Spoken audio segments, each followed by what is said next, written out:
देखिए real number का क्या है, ऑब्जेक्टिव क्वेश्चंस पूरा। और जो अभी आप लोगों को बताया गया था कुछ संख्याएं के बारे में, और उसी संख्या से जो ऑब्जेक्टिव क्वेश्चन जो क्रिएट होती है वही क्वेश्चन आपको यहाँ पे रखा गया है। और ये क्वेश्चन ऐसा नहीं है कि पूछा नहीं जाता है, हाँ आपका मान अलग रहेगा लेकिन पूछा जाएगा। अब पूछा जाएगा तो मेरी बात को सुनिएगा, कैसे पूछा जाएगा। पहले जो क्वेश्चन है कह रहा है कि निम्न में से अभाज्य संख्या है। तो अभाज्य संख्या आप लोग के पहचानने के लिए पहले वीडियो में बताया, पहले जो संख्या बता रहे थे उसी टाइम आपको बताया गया था कि अभाज्य संख्या किसे कहते हैं। अभाज्य संख्या किसे कहते हैं कि एक और अपने के अलावा किसी नहीं कटे। तो अभाज्य संख्या में ए भी कट रहा है, ए भी कट रहा है, ए भी कट रहा है, लेकिन 31 जो है से आपका अभाज्य संख्या होगा, क्योंकि ए एक और अपने के अलावा किसी से नहीं कट रहा है। कोई दिक्कत? अगला क्वेश्चन आपका दूसरा है। दूसरा जो है सो कह रहा है कि निम्न में से भाज्य संख्या किसे कहते हैं।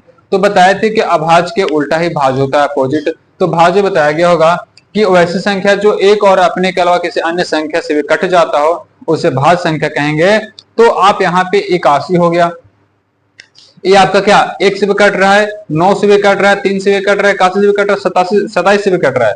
तो यही आपका जो होगा से भाज्य संख्या हो गया। मैंने था 31 आपका अभाज्य है और आपका 71 अभाज्य है, और नोट के तो कोई बात ही नहीं, आपका ऑप्शन आता है। ठीक है, तो आप अगला क्या है, तीसरा क्वेश्चन। तीसरा जानेंगे। तीसरा क्वेश्चन कह रहा है कि निम्न में से अपरिमेय संख्या है। निम्न में से क्या है, अपरिमेय संख्या किसे कहते हैं। तो अपरिमेय संख्या वैसी संख्याएं जो क्या बोल रहे, जो अपरिमेय अम्प्रेत में बोल रहे ना, हाँ अपरिमेय वैसी संख्या जो पिवटा के रूप में ना लिखा गया हो। तो उस प्रकार से अब देखो थोड़ा सा रूट वाला प्रक्रिया। तो रूट वाला जो होता है, अगर वर्गमूल निकल रहा है तो वो आपका परिमेय में आ जाएगा। अगर जिस संख्या का वर्गमूल निकल रहा है वो आपका परिमेय कहला जाएगा, नहीं निकलेगा वो आपका अपरिमेय कहलाएगा। तो अगर हम तीसरा के कहेंगे, अगर 144 है तो 144 जो होता है 12 का वर्गमूल होता है। 361 जो होता है से आपका 19 के वर्गमूल होता है।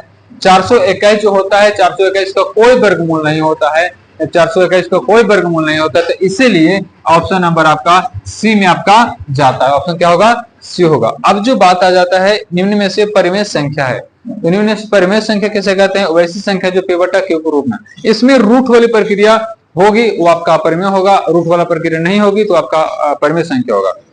जैसे में 121 का वर्गमूल निकल जाएगा 11, तो आपका ई जो हो जाएगा से आपका परिमेय संख्या हो जाएगा। अन्यथा अगर ई जो अगर बात आ जाती है 303 प्लस √3, तो ये आपका अपरिमेय संख्या कहलाएगा। ठीक है, ये अपरिमेय संख्या कहलाएगा। 343 जो होता है ये आपका हो जाएगा अपरिमेय संख्या, इसका भी कोई वर्गमूल नहीं होता। इसका घनमूल होगा लेकिन वर्गमूल नहीं होगा।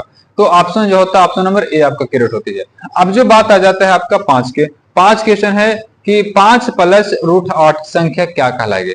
तो एक चीज याद रखिएगा कि परिमेय संख्या और अपरिमेय संख्या के गुणनफल जो होता है, परिमेय संख्या और अपरिमेय संख्या का जो गुणनफल जो होता है क्या होता है आपका अपरिमेय संख्या कहलाता है। परिमेय संख्या और अपरिमेय संख्या का जो गुणनफल होता है आपका अपरिमेय संख्या कहलाता है। और इसीलिए जो इसमें परिमेय संख्या और अपरिमेय संख्या दोनों को मिल गया तो क्या हो गया आपका अपरिमेय संख्या कहलाएगा। कोई दिक्कत?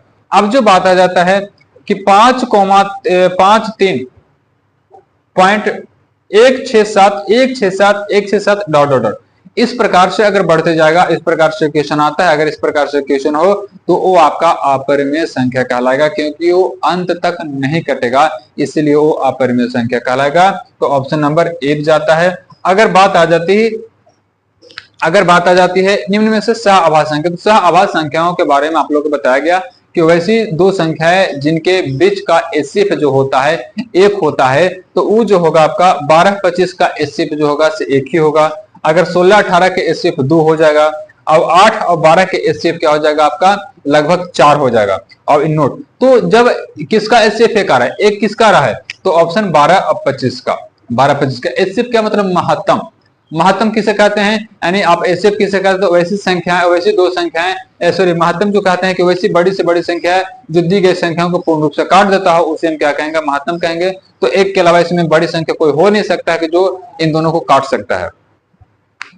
तो अभाज्य संख्या समझ में आ गया। अगला क्वेश्चन है कि दो परिमेय संख्याएं के बीच कितनी परिमेय संख्याएं खींची जा सकती है, तो ये होगा आपको अनंत। अब इसके बारे में बाद में डिस्कस किया जाएगा पूरा अच्छे से। तो ये आपका जो संख्याएं से कुछ ऑब्जेक्टिव क्वेश्चन पूछी जाती है और हमेशा पूछ जाती है, इस चीज को माइंड में रखें। अब अगली जो क्वेश्चन इस चैप्टर से और जो आती है उस चैप्टर को दे रहे हैं।